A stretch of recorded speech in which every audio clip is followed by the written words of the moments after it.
Now on CBS News Bay Area, blocked lanes on the Bay Bridge are really nothing new, but take a look at this. Today was new. Disabled truck, now a downed tree. That's just one of the countless trees the wild winds have sent toppling onto homes, cars, and power lines.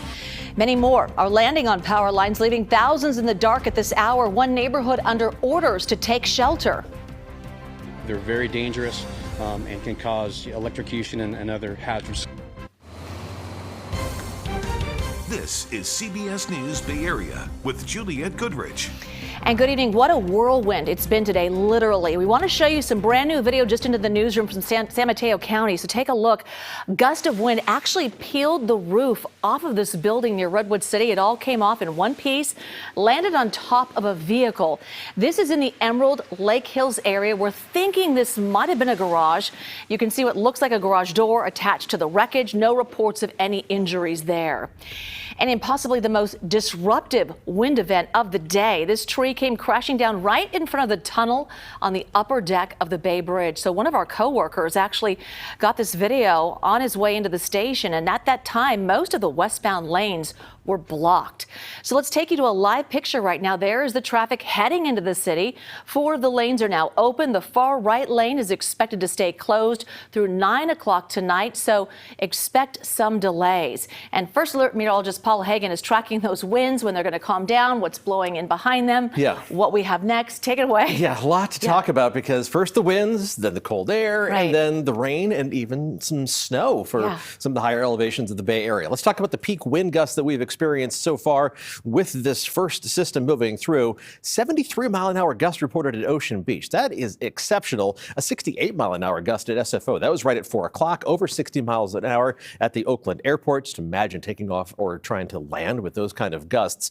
And it's still breezy out there right now. The strongest gusts on the map at the moment are around 50 miles an hour, so we have backed off slightly, but it's still going to be breezy as we head through the rest of tonight. The high wind warning along the coast, that includes San Francisco, goes through 9 a.m. tomorrow. This is where the gustiest conditions are going to be, potentially gusts still up to 65 miles an hour. For the rest of the Bay Area, it's a wind advisory through 1 p.m. tomorrow. The winds aren't going to be quite as strong. Most of the gusts in the inland valleys in the 45-ish mile-an-hour range, but some of the peaks could see 60-mile-an-hour gusts, so be prepared for more tree damage and more power outages as we head through the rest of tonight.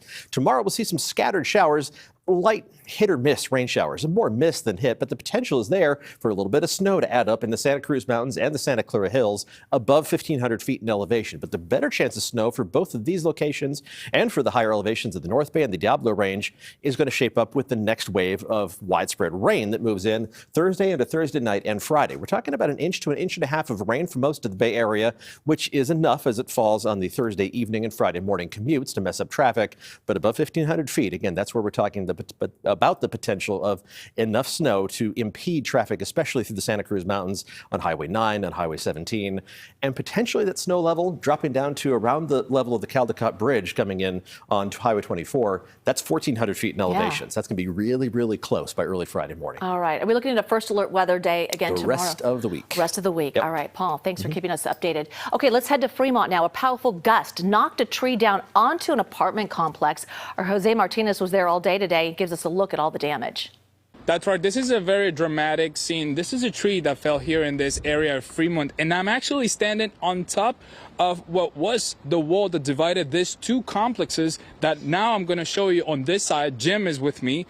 We're going to try to be careful over here to show you what exactly happened on the other side. This is the real impact of what this complex looks like right now. There are trees all over this area, and of course, some of the neighbors have been staying with other people, family members in other areas, because they don't have a place to stay tonight. What we heard is that the cleanup is going to continue tomorrow. Now, today was a very, very stressful day for many of them. We were able to talk to one of them, and this is what she said. As I turned into the complex, I noticed the trees were blowing crazy, like crazy.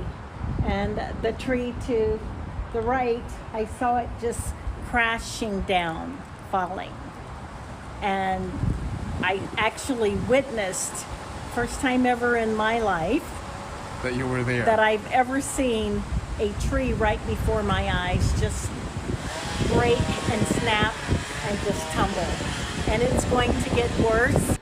That's right, and this is the tree that Rachel is talking about. She lives on the other side, on the other complex, and this is what it looks like on this side. Now, the cleanup will continue tomorrow, but I just want you to look at this. This is incredible. It's a gigantic tree that fell, dividing this two communities, and of course we're going to keep you updated on how this goes because the wind is not over. Back to you in studio. Jose, thank you. And let's take you to a similar scene across the bay in Redwood City where a huge tree nearly split this home in half. A neighbor told us the woman who lives there was home at the time and thankfully she was not injured.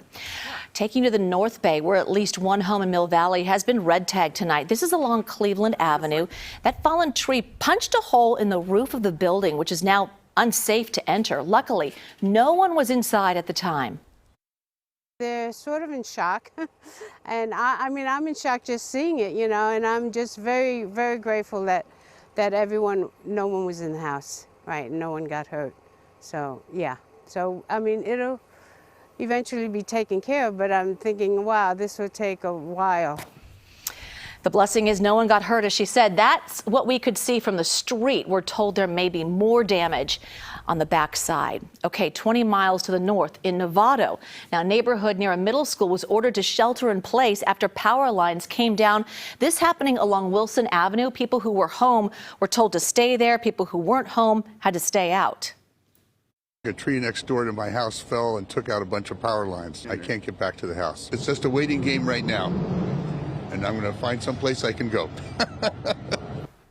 Well, PG&E was able to restore some power to the area quickly, but they are still fixing the poles. Now, the latest numbers from PG&E show that more than 112,000 customers are without power right now, nearly half of them on the peninsula and close to the third in the South Bay. And we've seen similar scenes all around the Bay Area today. Ann Makovic in studio with us now with more images of all of this wind damage our crews have been collecting and our viewers have been sending in. Yeah, we have been tracking this all the way from the North Bay down the coast, Julia. Check this out. This was sent in from the Santa Rosa Fire Department. They tweeted out this video saying they've responded to several wind-related incidents, downed and arcing power lines, trees into cars, power outages with an elevator rescue, and then a carport and a portion of roof blown off of a home. Now, if you're a car lover, this one is going to make you cringe. In San Francisco, this Corvette was smashed by a tree and a light pole that came down. This is on Clay and Battery. Luckily, it was parked and nobody was inside at the time. On the peninsula, another tree came down, smashing into a home. This is on Crestwood Drive in San Bruno. Significant damage done there. And in Daly City, this Twitter user shared video of fallen shingles. Some very powerful gusts of wind tore them right off the roof and blew them onto the lawn below. So the good news tonight, as you mentioned, out of all that damage that we've been showing you, we have yet to hear of anybody actually getting hurt. You know what? That is so true. And all of the stories I've been reporting today, we haven't heard that. So hopefully that's the case. Because we do have round 2 coming and Paul's going to fill us in. Thank you. So it was a Corvette, huh? Anyway. Yeah, it's rough. Hopefully that person has some good insurance. I'm sure. All right. Thank you. Stay with CBS News Bay Area for continuing First Alert weather coverage through this newscast and through the night. We are always on KPIX.com. All right, it's official. Bay Area Congresswoman Barbara Lee is jumping into the race to replace Senator Dianne Feinstein in 2024. She is the third candidate announcing her bid, along with Congress members Adam Schiff and Katie Porter, both of Southern California. Our Katie Nielsen spoke with a longtime Oakland community leader who knows Lee well. She also got some perspective from a Bay Area political scientist. Barbara Lee has been a fixture in the Oakland community ever since she took office about 25 years ago. Those who've worked closely with her say they're excited about the possibility of having someone with roots in this community to have a major voice in Washington. Barbara Lee, there she is right there. Bishop Bob Jackson has been the lead pastor at Acts Full Gospel Church in Oakland since 1984. She sends me a Christmas card every year. And has worked closely with Representative Barbara Lee since she first took office in 1998. She's brought money into Oakland for a number of things that we've been able to do. Wouldn't have been able to do it without her support. Bishop Bob says he and Lee founded the African American Chamber of Commerce together 19 years ago. and says because she was born and raised in the community, she has a different perspective than most politicians on the issues minority communities are facing. Give God praise. And he says while the church cannot endorse a specific candidate, he feels Lee's voice is one that needs to be heard in the Senate. I just think it would be great for somebody of her caliber, expertise, her experiences, the longevity that she's had in politics as a black woman. I mean, she's been through it all. In the history of the United States, there have only been 11 black senators, and of those, only 2 were women. What Barbara Lee's candidacy represents so far is historic. David McEwen is a political science professor at Sonoma State University and says Lee is well established in California's political circles and was shortlisted to fill Kamala Harris's empty Senate seat when she became vice president. And even Governor Newsom has noted that the replacement Dianne Feinstein should be a woman of color. Barbara Lee fits that. McEwen says Lee's biggest challenge will be fundraising. California's Senate race next year has the potential to set records, spending records. It has the potential to be the most expensive U.S. Senate race ever. And that's going to challenge someone like Barbara Lee to raise a lot of money and keep up with the other candidates because it's very expensive to run statewide in California. Of those who have announced their candidacy to fill Dianne Feinstein's Senate seat, Adam Schiff has reported he has $20 million in his campaign war chest. Katie Porter has reported $7.7 million, and Barbara Lee has $55,000 on hand, according to her last filing in late November. Katie, thank you. Okay, could an East Bay school district start banning books? The big debate tonight about one specific reading assignment. Also, new images released in connection to a heinous crime that left a 100-year-old man dead. The information police are looking for to help solve this crime.